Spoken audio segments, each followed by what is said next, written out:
সুন্দৰীলে তো ঠিক আছে আমি আজি আহিলো ইয়াত চম্পাৱতী প্ৰজেক্ট ডিভিজনৰ সাব ডিভিজন যি স্থানান্তৰক লৈ ৰাজ্য সভা পাতিলে তো আমি ইৰিগেশ্যন ডিপাৰ্টমেণ্টত অসম চৰকাৰৰ যি আৰ্হিত পুনৰ্গঠন কৰিলে সেইটো বিটিচিটো আমি সেই হিচাপে কৰিলোঁ কিন্তু ৰাইজৰ যেহেতু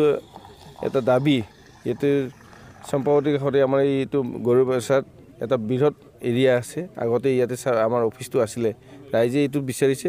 ইয়াৰ সমষ্টি সন্মানীয় বিধায়ক জয়ন্ত বসুমতী ৰামৰীয়াই বিচাৰিছে MCLA মাধৱ চেত্ৰী ডাঙৰীয়াই আৰু ৰাইজৰ মতামত লৈ আমি যেহেতু ইয়াতে আন্তঃগাঁথনিটো আছে সেইকাৰণে আমি ইয়াতে ৰখাৰ কাৰণে এটা সিদ্ধান্ত ল'ম বুলি ভাবিছোঁ যেহেতু আৰু নটিফিকেশ্যনটো ওলাই গ'ল এইটো আমি অকণমান অসম চৰকাৰৰ লগত যোগাযোগ কৰি এইখিনি আমি ইয়াতে ৰখাৰ কাৰণে চেষ্টা কৰিম কাৰণে নহয় গোটেই অসমতে আমাৰ ইৰিগেশ্যন ডিভিজনটোৰ আমি ৰিঅৰ্গেনাইজ কৰিছোঁ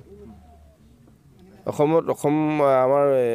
বিটিচিৰ বাহিৰৰ এৰিয়াত সেনেকৈ হৈ গ'ল কাৰ্বি আংলঙতো হৈ গ'ল আমাৰ বিটিচিটো হ'ল বিটিচিত হোৱাৰ কাৰণে তাৰমানে দুটা সমষ্টি মিলি এটা ডিভিজন হ'ব আৰু প্ৰত্যেক সমষ্টিতে এটা সাব ডিভিজন থাকিব সেইকাৰণে এনেকুৱা হ'ল কিন্তু সুন্দৰীত এনেকুৱা আন্তঃগাঁথনি নাই আমি সেই কথাটো তেতিয়া আমি ভালকৈ অনুভৱ কৰা নাছিলোঁ যিহেতু ইয়াতে আন্তঃগাঁথনি বা মাটি ইয়াতে এভেইলেবল আছে সেইকাৰণে আমি এই অফিচটো ইয়াতে ৰখাৰ এটা ৰাইজে যিহেতু এটা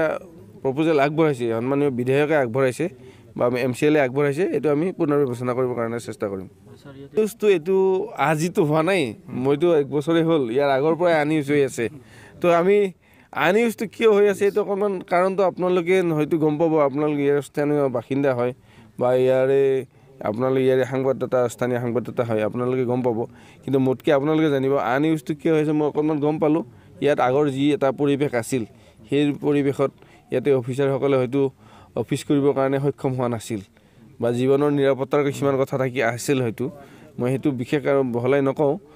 কিন্তু এতিয়াৰ পৰা ইউজ হ'ব এইটো চিন্তা কৰিব নালাগে নাই শ্বিফ্টটো হৈছেই বোলে তো আমি বিধায়ক মহোদয় আছে নহয় বিধায়ক মহোদয় এই কথাটো আমাক যিহেতু ক'লে ইয়াতে থকাটো ভাল আৰু বিধানসভা সমষ্টি হয় যে আমি